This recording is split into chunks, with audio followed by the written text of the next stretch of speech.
Malakas mi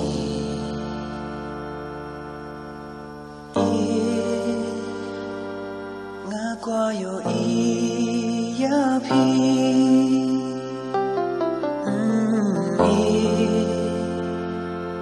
ngam tibale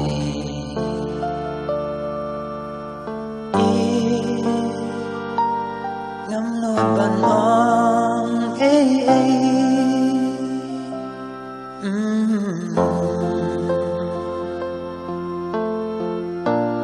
Mila batsmi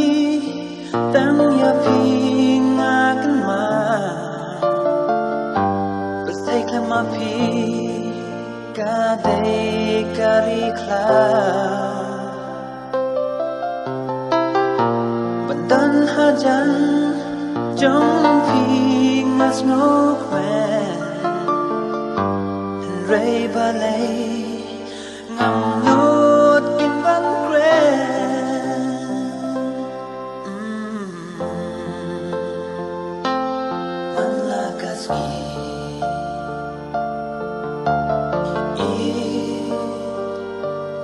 nga kwayo iya pi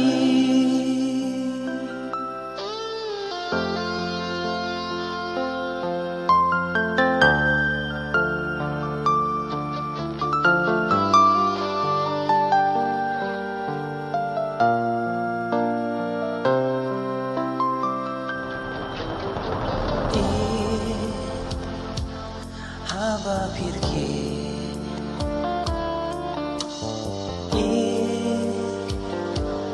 yang api pen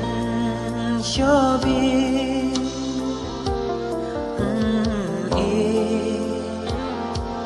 haba pi pen